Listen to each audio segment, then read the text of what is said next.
Yan.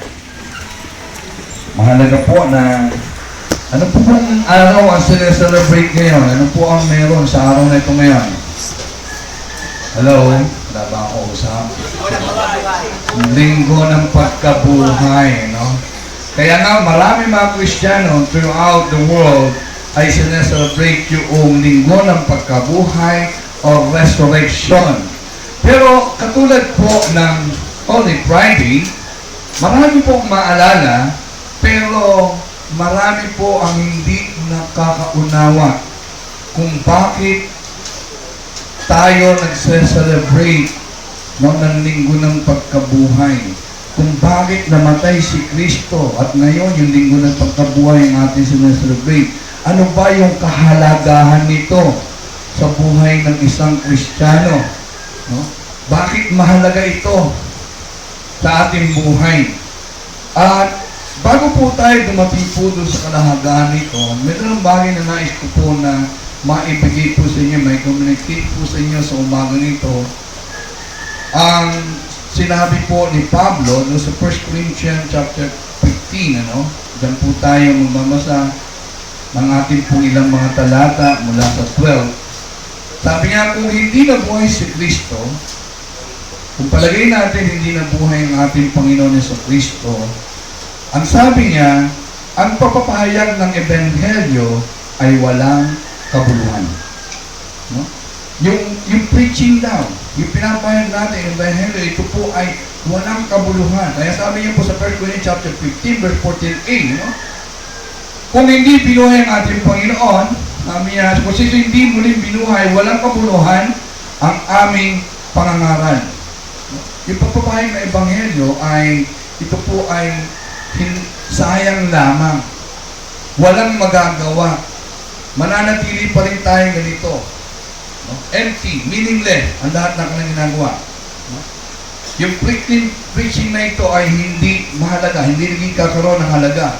Pagkat alam po natin na ang Ebanghelyo po ay nakasalalay din po ito, no? Doon po sa pagkabuhay ng ating Panginoon. Mahalaga po ito na ito'y bahagi talaga ng Ebanghelyo at hindi po natin po pwedeng ihiwalay. Hindi po tayo po pwedeng magsimula lamang na si Kristo'y namatay, si Kristo'y nilibing, at pagkatapos, the end. Hindi po kumpleto. Kaya nga po sa chapter 15 verse 11, at chapter 15 verse 1 to 3, ganito po sabi po ni Pablo, para lubos po natin yung mga nawaan. Ang sabi niya, at ngayon ipapaalala ko sa inyo mga kapatid, ang mabuting balita na ipinangaral ko sa inyo, yan ang Ebanghelyo na inyong tinanggap at naging saligan ng inyong pananampalataya. Listen, ang sabi niya, ito yung naging saligan ng inyong pananampalataya. At sabi niya sa verse 2, sa pamamagitan nito'y inaligtas kayo kung matatag kayong nananangan sa salitang ipinangaral ko sa inyo. Liban na nga lamang kung kayo'y sumampalataya na di iniisip ang inyong sinasampalatayanan. So, ibig sabihin, tayo po nananampalataya dahil nisip natin, naunawaan natin yung ating sinampalatayanan. Amen po ba? Hindi pitik bulag, napilitan lamang kayo, pinilit lamang kayo, para kayo ay sumampalataya doon po sa gospel. Naunawaan ninyo, kaya kayo sumampalataya. Tama po ba yan? At sabi niya po doon sa verse 3, sapagkat ibinigay ko sa inyo itong pinakamahalagang aral na tinanggap ko rin, si Kristo'y namatay dahil sa ating mga kasalanan bilang katuparan na sasaad sa kasulatan. Sa verse 4, inilibing siya at muling nabuhay sa ikatlong araw ayon din sa kasulatan at siya'y napakita kay Pedro sa kasalabing-dalawa pagkatapos. Praise the Lord. Masabi niya, hindi lamang siya namatay, hindi lamang siya inilibing, kung hindi siya ay nabuhay. At ang sabi nga po niyo, kung ang papapahayag ng Ebanghelyo ay sa pagkabuhay ng ating Panginoon, kung hindi nabuhay ang ating Panginoon, it is empty. Baliwala po. Para lamang itong fairy tale.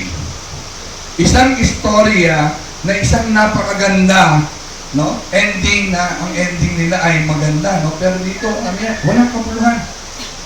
Walang katotohanan. Ang pangalawa sabi niya, kung hindi nabuhay ang ating Panginoon, ang inyong pananampalataya ay walang kabuluhan. Sayang lamang. Hello, church. Kung hindi daw nabuhay ang Panginoon, sayang ang inyong pananampalataya. Sa 1 Corinthians chapter 15, verse 14b. No? Yung ating pananampalataya sa ating Panginoon, nakakala natin, meron tayong buhay na walang hanggan. Yung pala, yung ating sinasampalatayanan na hindi na buhay, patay din. Paano tayo magkakaroon ng buhay na walang hanggan? Kaya sabi niya, walang kabuluhan yung pagpapahayag ng gospel, magiging walang kabuluhan ang inyong pananampalataya.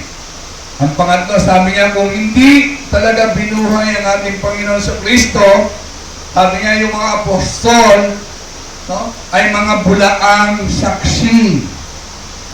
No? Parang sumaksi sila sa isang bagay na walang katotohanan. No? Gumawa sila ng mga haka-haka at mga kuro-kuro nila upang linlangin ang mga tao at maniwala sa isang bagay na walang katotohanan. Sabi po sa 1 Corinthians chapter 15, verse 15. At alam po natin dito nakasali at dito nila pinagtitibay ang pagpapahayag ng mabuting balita. Ang sabi niya po dito sa Acts chapter 2 verse 32, itong si Jesus ay muling binuhay ng Diyos at saka kami lahat, saksi kami lahat sa bagay na ito. Ito yung si Jesus na pinako ninyo. Ito si Jesus na kinuntina ninyo. No? Si Jesus ay muling binuhay ng Diyos at saksi kami. Saksi kami.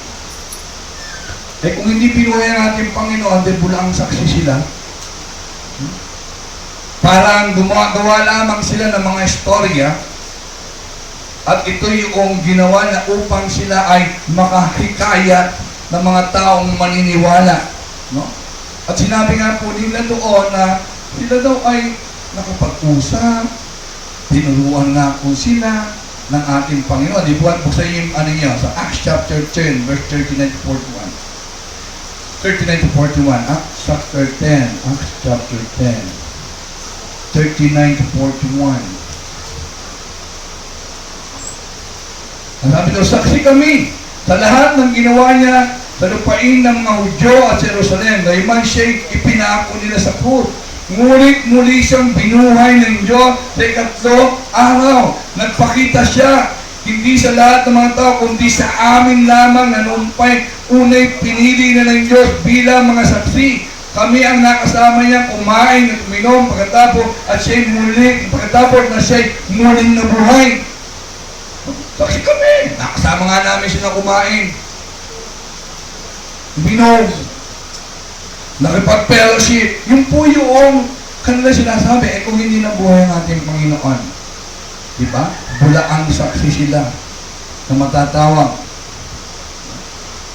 At alam po natin yun. Pang-apat, kung hindi nabuhay ang ating Panginoon, tayo ay nasa kasalanan pa.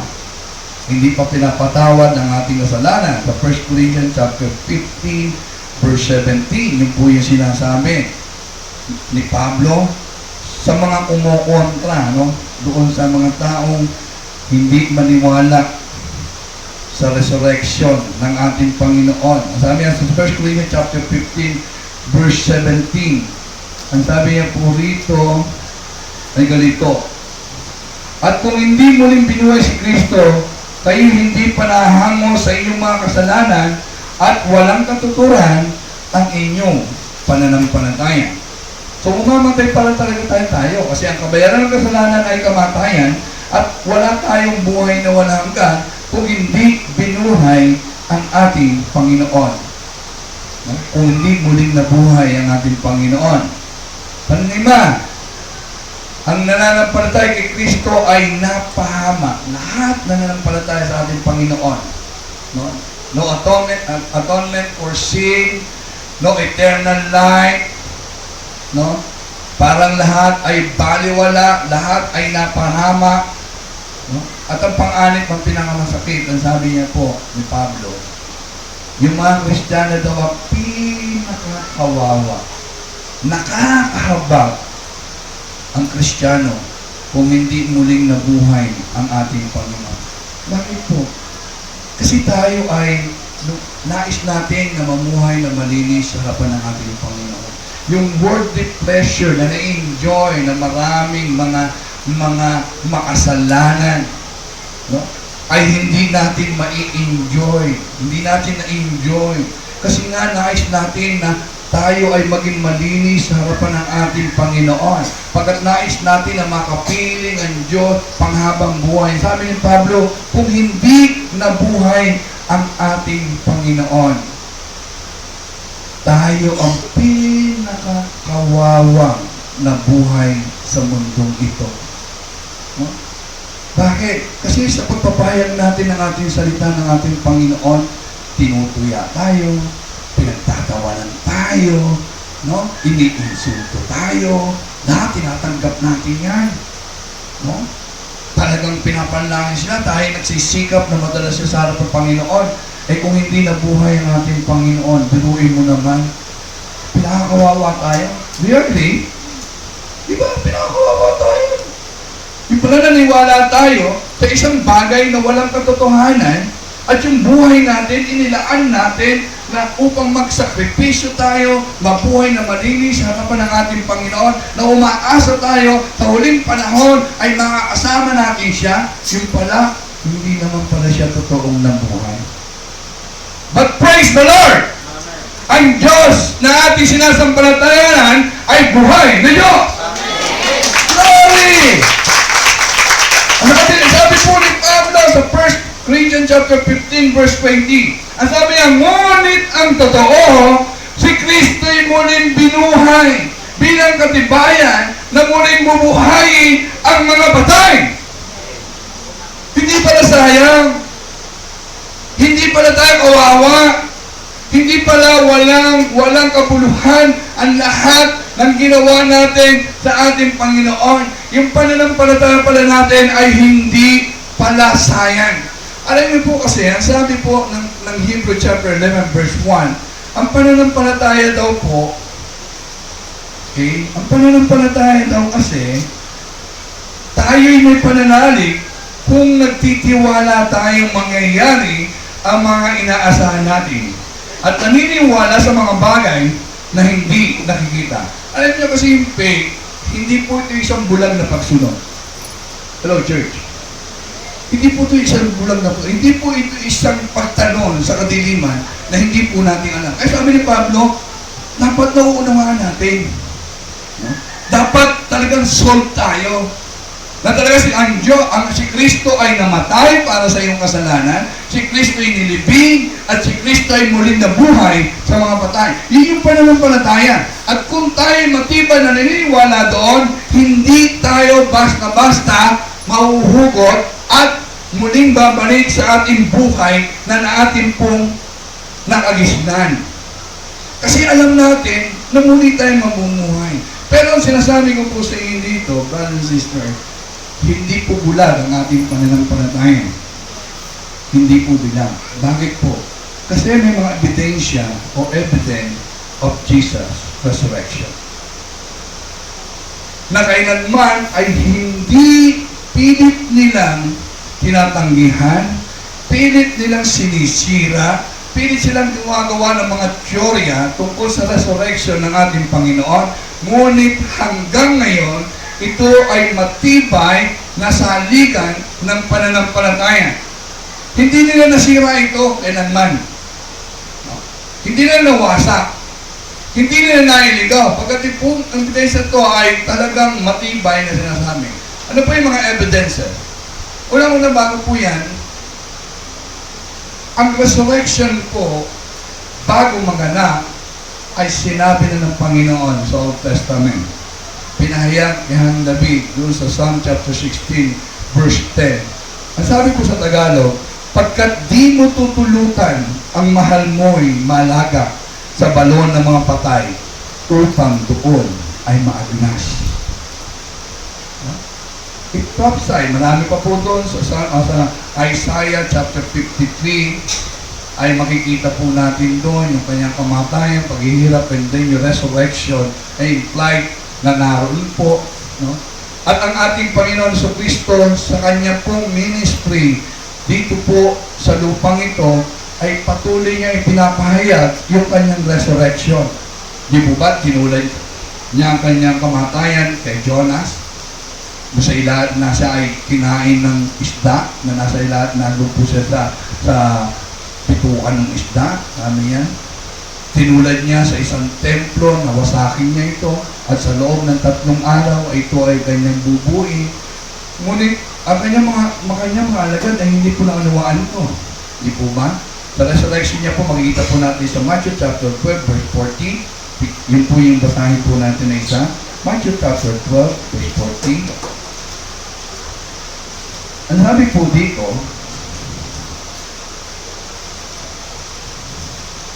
kung paano si Jonas ay 3 araw at 3 gabing nasa tiyan ng dambuhan ng isda, dahil hindi nanganak ng tao ay 3 araw at 3 gabing sa ilalim ng lupa.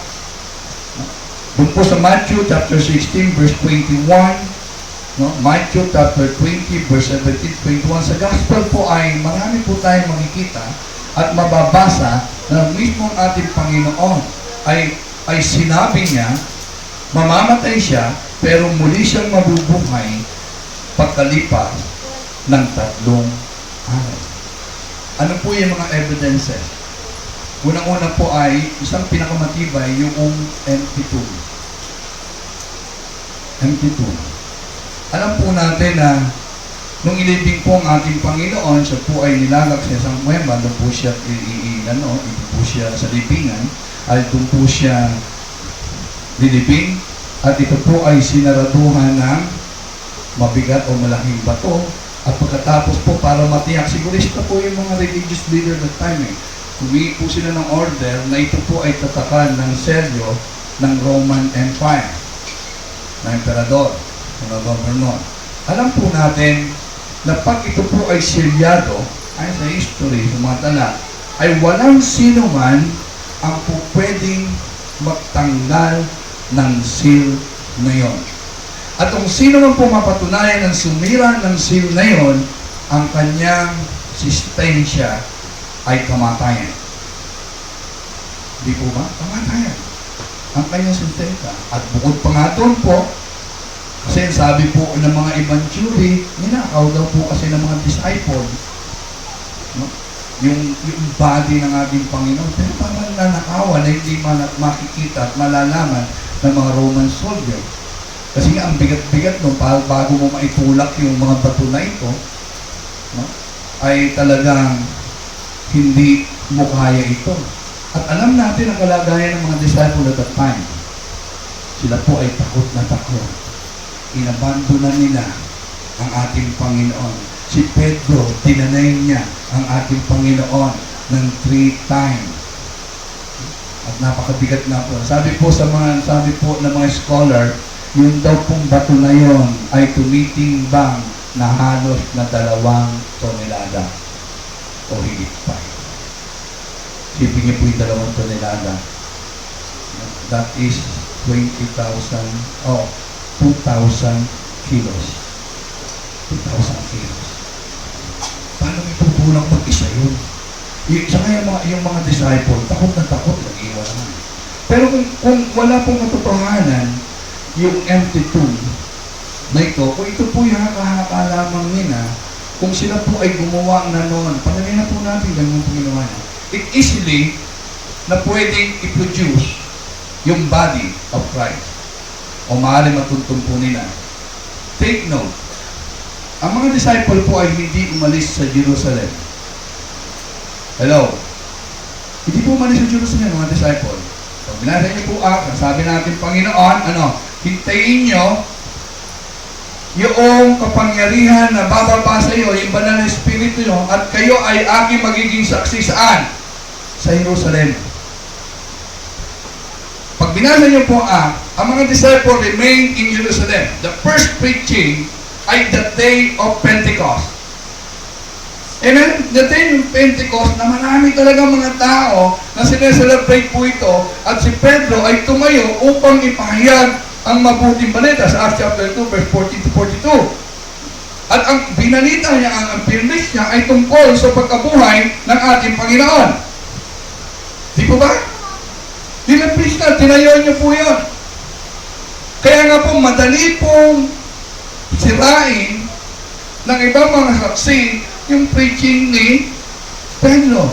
But in spite of everything na sinasabi po nila, 3,000 souls were saved at that day. 3,000 ang naniwala kay Pablo. At makikita po natin, yung mga Roman guard na nagbabantay po doon ay talagang nag-awol. Hindi na nagpakita.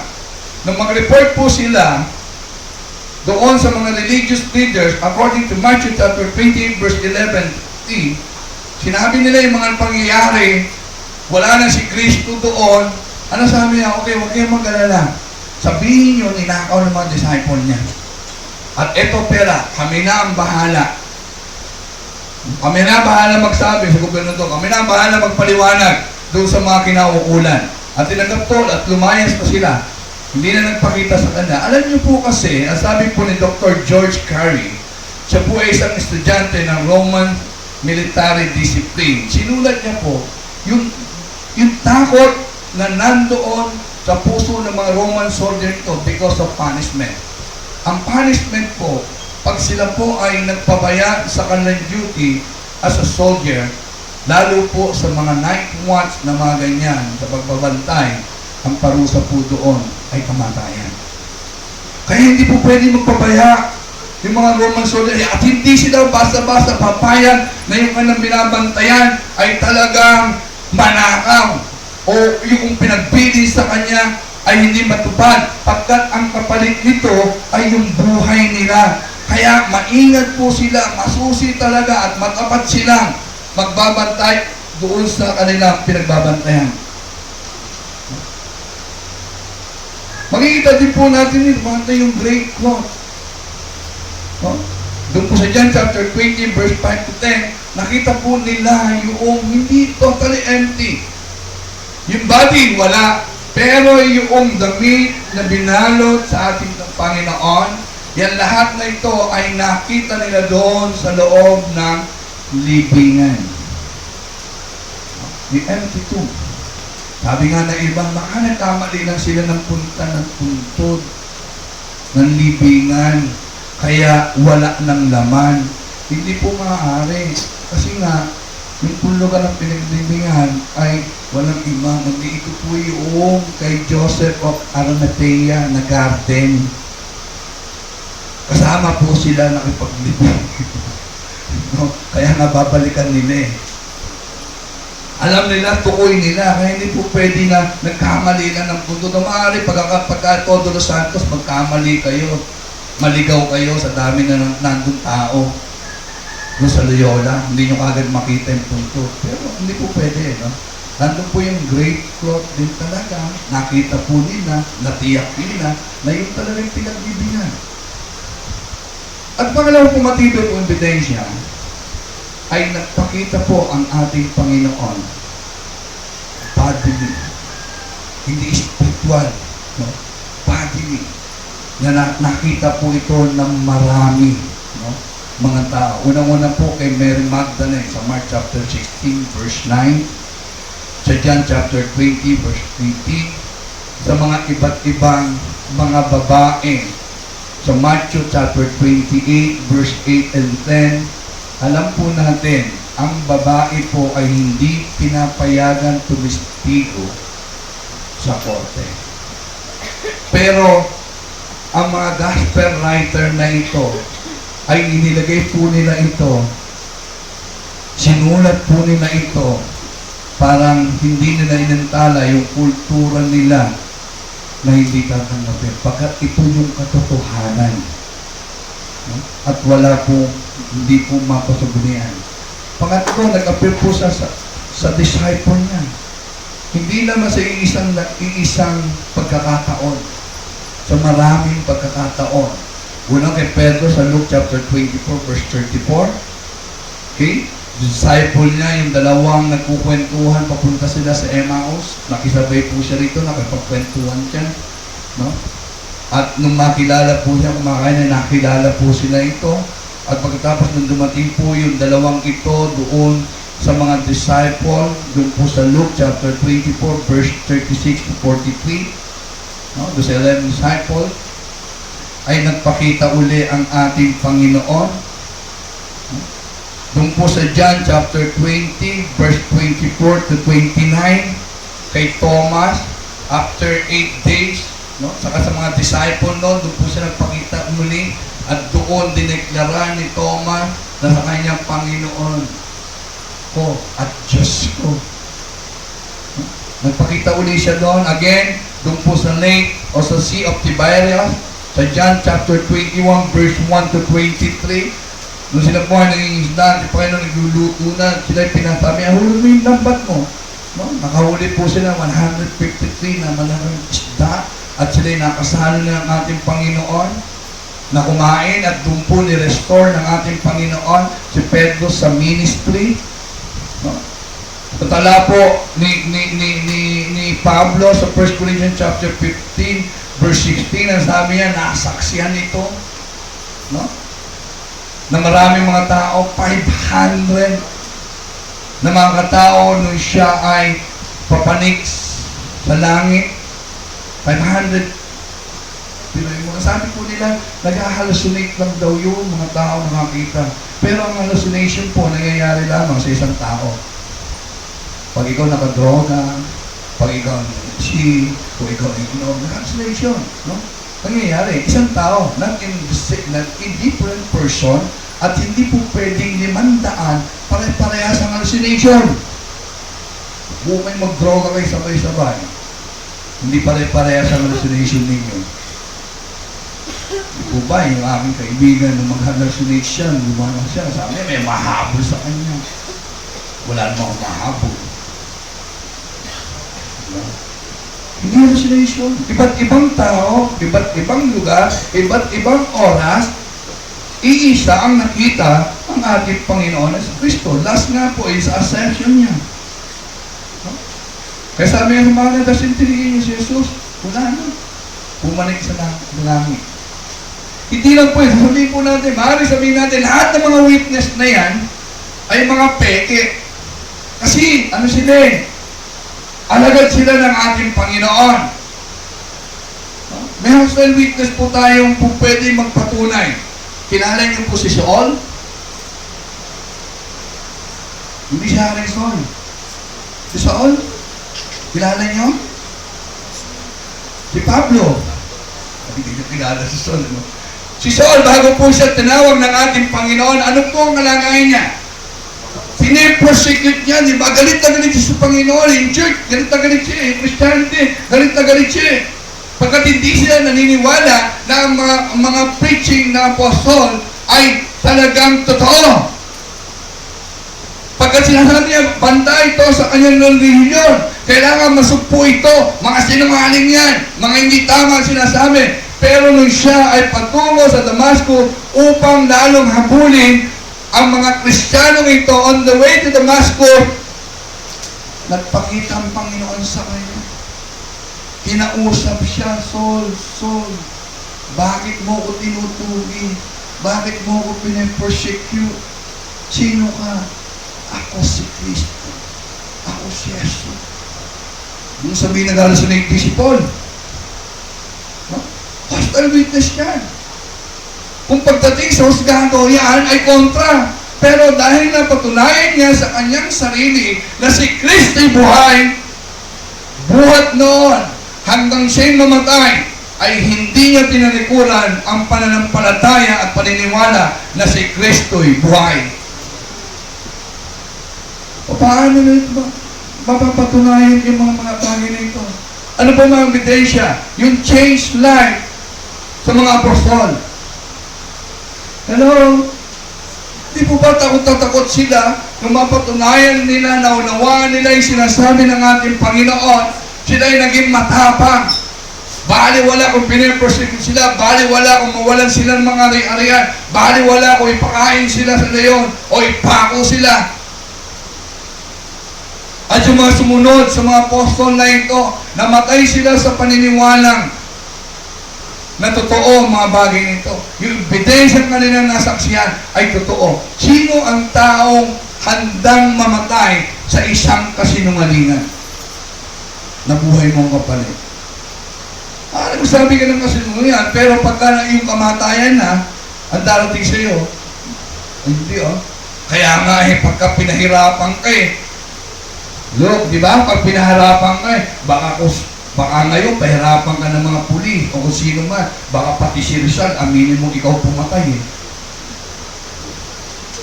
Diba? Pero itong mga ito, hindi birong persecution ang inaabot po nila. Yung mga early Christian, hindi po birong persecution ang inaabot nila sa kamay ng mga Romano, lalo po kay Nero. Sinisilaban po sila ng buhay. Ginagawa silang torch patungo sa kanan ni Nero. Pinapalapa sila sa mababangis na mga hayop. No? Aba, ay di po pwede mo na i-declare. Bakit ka mamamatay sa isang kasinungalingan? Pahirapan mo sarili mo na kasinungalingan pala. Pero hindi na natili sila dahil alam nila na si Kristo'y buhay. Yan po yung mga ebidensya, no? Yung changed life ng mga apostol, yung mga Christian na namatay dahil doon po sa gospel. Pangatlo, ay ano mang kalagalan po sa atin ito? Kung totoo man ang buhay ng ating Panginoon, bilang mga Kristiyano, gaano ba kahalaga sa atin ito? Gaano ba ang ibibigay sa atin sa muling pagkabuhay ng ating Panginoon Kristo? Napapatunayan lang po natin na talagang ang Panginoong Jesucristo ay isang Diyos. Sa Romans chapter 1 verse 4, na yung ating pananampalataya ay hindi sayang, kundi ang Panginoon Jesucristo ay isang Diyos na nagkatawang tao. Ang sabi po sa Romans chapter 1 verse 4 ay ganito, at sa likas na kabanalan ng kanyang Espiritu, ipinahayag siyang anak ng Diyos sa pamagitan na makapangyarihang gawa ang kanyang muling pagkabuhay. Bakit po magiging mahalaga ito? Hindi po sayang ating pananampalataya. Ito'y nagpapatunay na si Kristo ay isang Diyos. Para nga, ito'y nagpapatunay na tayo ay pinawalang sala na sa ating mga kasalanan. Ng sakripisyo ng ating Panginoon dun sa krus ng Kalbaryo ay tinanggap ng ating Panginoong nasa langit. We are justified. Napawalang sala. Nalinis sa mga kasalanan dahil ang ating Panginoon ay muling nabuhay sa mga patay. Ang sabi ng una, kung hindi nabuhay ang ating Panginoon, namumuhay pa rin tayo sa ating kasalanan. Hindi pa rin tayo napagpapatawad sa ating kasalanan. E ngayon, bulit binuhay ang ating Panginoon. We are justified. We are declared righteous, matuwid, walang kasalanan, malinis sa harapan ng ating Panginoon. Sabi po sa Romans chapter 4, verse 24-25. At sabi dito, kung di pa rin sa atin tayo pinawalang sala, dahil sa ating pananalig sa Diyos na muling bumuhay kay Jesus na Panginoon natin. Ipinapatay siya dahil sa ating mga kasalanan at muling binuhay upang tayo'y mapawalang sala. Hallelujah! Ganun pala kahalaga. Yung pagkabuhay ng ating Panginoon, hindi pala sayang ang ating pananampalataya. Tayo pala'y dineklarang matuwid, pinawalang sala dahil sa kanyang muling pagkabuhay. Pangatlo, ito'y nagpapatunay na tayo muling bubuhayin ng Diyos. Praise the Lord. Hallelujah. Meron tayong eternal life. Na yung kamatayan, hindi natatapos ang buhay ng isang Kristiyano. Sa muling mga sandali ay makakapiling natin ang ating Panginoon na tayo magkakaroon ng buhay na yung mapapatuloy yung ating buhay. Hindi natatapos sa kamatayan. Kaya sabi po ni Pablo sa 1 Corinthians chapter 15 verse 20, ngunit ang totoo, si Kristo'y muling binuhay bilang katibayan na muling bubuhayin ang mga patay. Ito po yung garantiya. na kung mamatay man tayo physically, ay muli tayong bubuhayin ng ating Panginoon. Dahil si Kristo'y binuhay upang malaman natin, upang maging matatag tayo at huwag tayo matinag sa ating pananampalataya na bagamat tayo mamamatay, siya'y muling mabubuhay. Kaya ano sinabi niya po doon sa John, I am the resurrection and the life. Who that believes in me, though he die, yet shall he live. Amen. Hindi po ba? Mahalaga. Kung maunawaan po natin yung pinagdidiwang natin ito, lalo po tayong magsisikap na tayo ay makasunod sa ating Panginoon Jesucristo. Pang-apat po, ito po yung pinakamahalaga, isa sa pinakamahalaga na nais po natin matutunan. Ito'y nagpapatunay na muling babalik si Kristo dito sa mundo nito. Hello? No? Hindi bilang isang patay na espiritu. Babalik muli siya rito. Hindi na upang mamatay muli.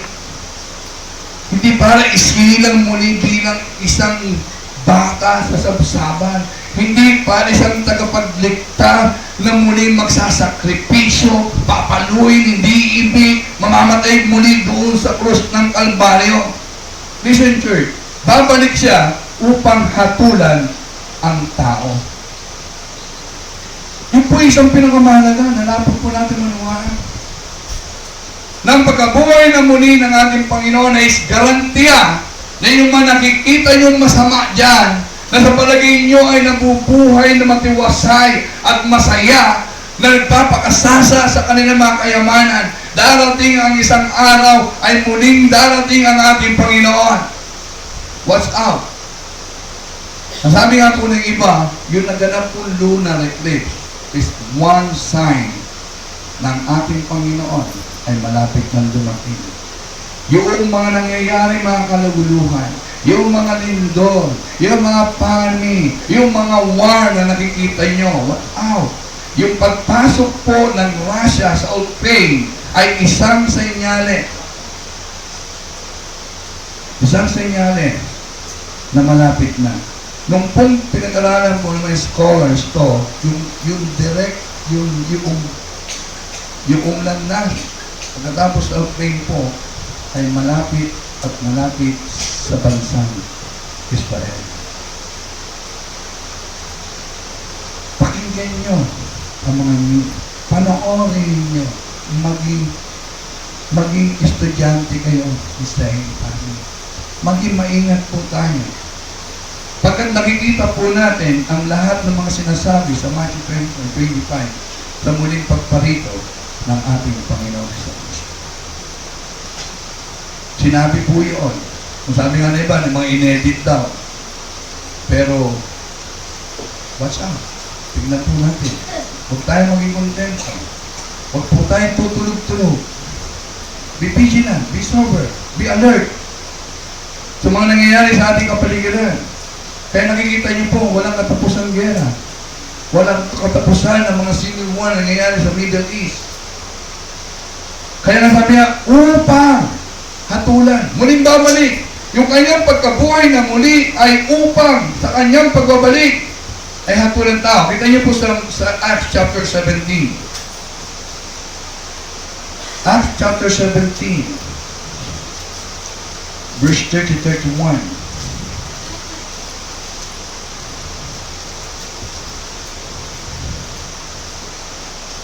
So, 30 sabi niya, sa mahabang panahon, di pinansin ng Diyos ang di pagkilala sa kanya ng tao. Ngunit ngayon, inuutos niya na magsisi sila talikdan ng kanilang masamang pamumuhay.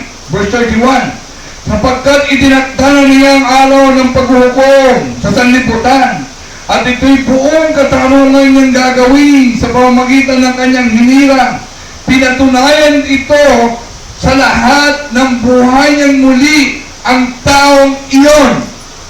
Church, listen. Ang sabi niya, pinatunayan niya ito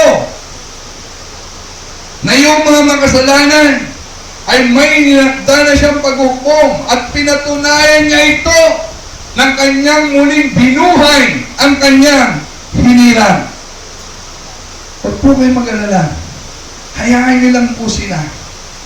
Hayaan niyo na damhin nila yung kanilang pagtatamasa. Ngunit darating ang isang araw, hahatulan sila ng ating Panginoon. At doon, sa husgado ng Diyos, wala na po silang maigagawa.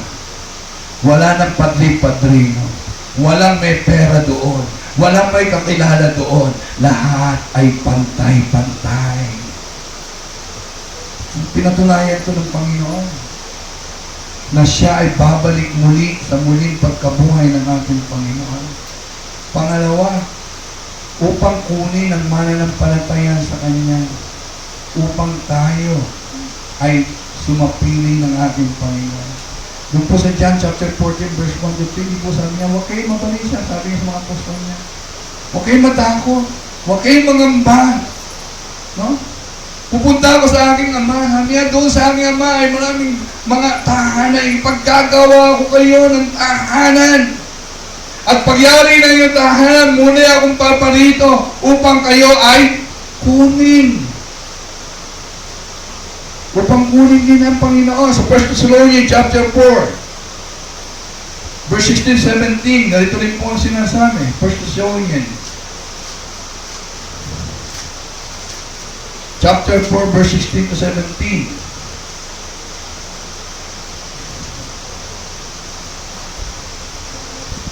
Okay, sabi po sa 16, sa araw na yun, kasabay ng malakas na utos ng tinig ng arkanghel at ang tunog ng trompeta ng Diyos, bababa ang Panginoon mula sa langit, bubuhay muna ang namatay sa nanalig kay Kristo, pagkatapos tayo mga buhay pa, ititipunin niya sa ulap, ay isasama sa mga binuhay upang salubungin sa papawin ng Panginoon. Sa gayon, makakapiling niya tayo magpakailan pa man. Oh, hallelujah! Susunduin tayo ng ating Panginoon. Sa kanyang muling pagbabalik, yung mga mananampalataya siya, kung tayo man ay matatnan ng buhay, kung tayo man ay patay na, sabi niya, bubuhayin niya yung mga patay na nampalataya sa kanya, at ang mga buhay ay sama-sama sasalubungin ang hari ng mga hari, ang Panginoon ng mga Panginoon. Glory to God. Muli siyang paparito. Pangatlo, upang magbigay ng parangal sa mga anak ng Diyos. Ang mga tao po kasi nagbibigay ng parangal pagpatay na. Hello? Kaya nga may mga luksang parangal. Sigurado naman pagtayo niya, wala naman sasabihin masama yan. Lahat mabuti. Sana nga sabi ko, sana nga yung buhay pa. Binigyan na ng parangal yung tatay, sinabi na mahal niya. Diba? Yung nanay, yung lolo, lola, kung kailan patay. Pero ang Panginoon, magbibigyan parangal, hindi. Bigyan patay ka, bubuhayin ka. Para bigyan ka ng parangal, bigyan ka ng gantimpala. Hindi ka sasapitan na nila, hindi ka lalagyan ng batawat. Patay ka na eh. Pero hindi ang ating Panginoon. Dahil muli siyang nabuhay mula sa mga patay, ang mga namatay sa kanya ay bubuhayin upang bigyan ng parangal, upang makapiling niya. Sabi sa Revelation chapter 22 verse 12, makinig kayo, wika na yan soon. Darating na ako, dalan ako ang gantimpalang ibibigay ko sa bawat isa ayon sa kanyang ginawa. Because He lived, it gives us victory over sin. May kakayanan tayo dahil ang ating Panginoon ay sumasa atin sapagkat siya'y buhay. Nung siya'y mamatay doon sa krus ng Kalbaryo, nung siya ay nabuhay na muli mula sa mga patay, ay nagtagumpay siya laban kay Satanas. Kaya nga sabi niya, I will give you all, sabi niya doon, God gave me, the Father gave me the authority in heaven and earth. Kaya nga binigyan ka ng authority. Nakakabamuhay tayo na may pagtatagumpay kung yung authority na ibinigay sa atin ng ating Panginoon ay gagamitin natin. Hello? Huwag tayo magpadala doon sa mga tao. Huwag tayo manghinayang doon sa mga oras na ating ginugugol sa gawain ng ating Panginoon.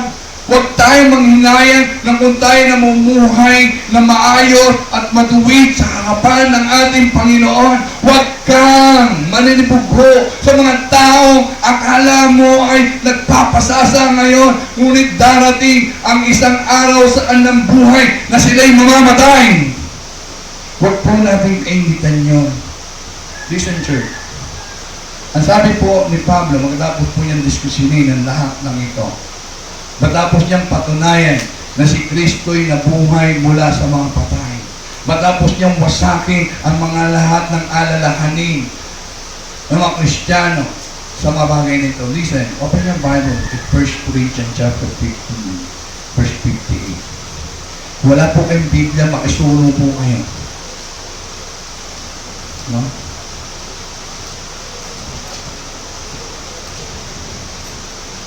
Sabi po ng isang pastor na nagsalita, dahil daw po uso ang mga gadget ngayon, nakiuso na rin siya.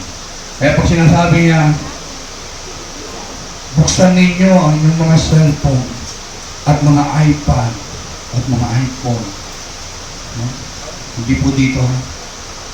Hindi ko kayo kailanman pinapayagan na magbukas ng inyong cellphone. Biblia lang.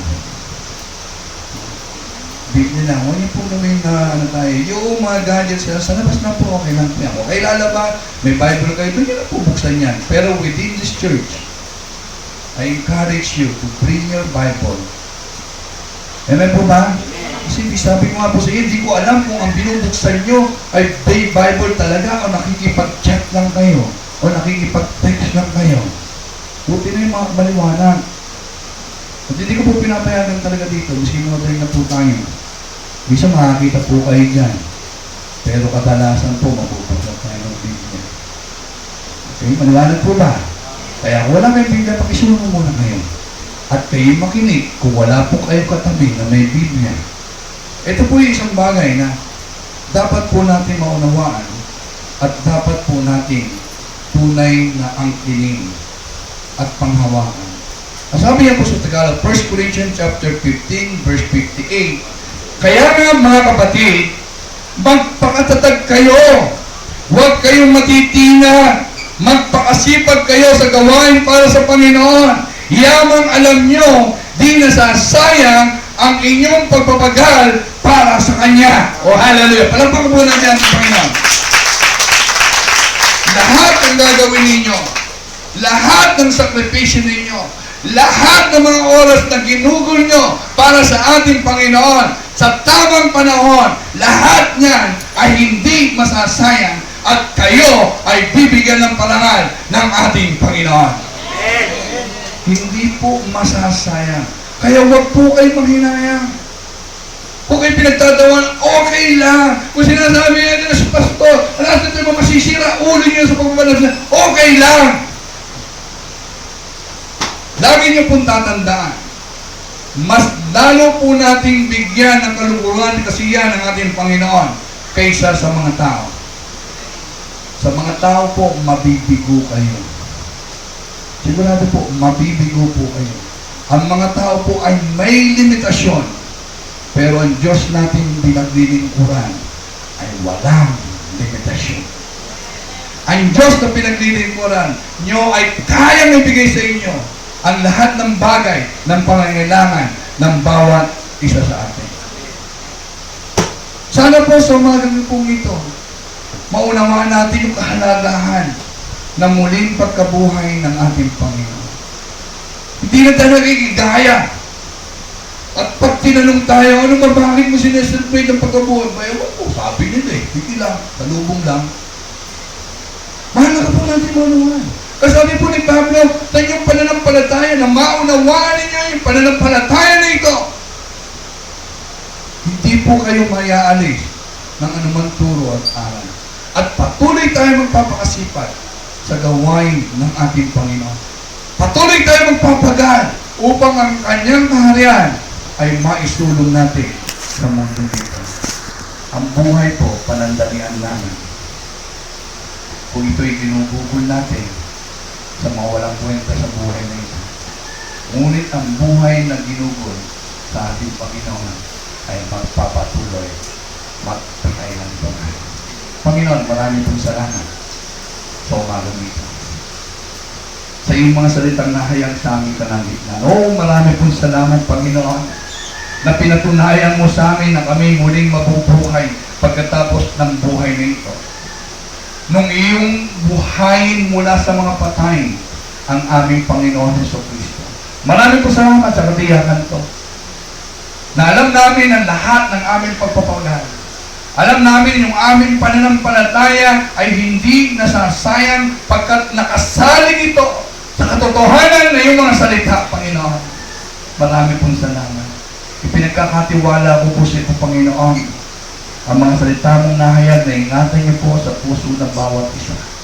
Ito ay magsilbing isang buto ng pananampalataya, lumalim maugat, upang hindi matinag ang pananampalataya ito, ano man ang dumating sa aming mga buhay. Marami pong salamat sa tunay na pagtatagumpay sa pamagitan ng muling pagkabuhay ng aming Panginoon sa Kristo. Pinagkakatiwala ko po sa inyong lahat ng mga bagay nito sa pangalan ni Jesus. Amen.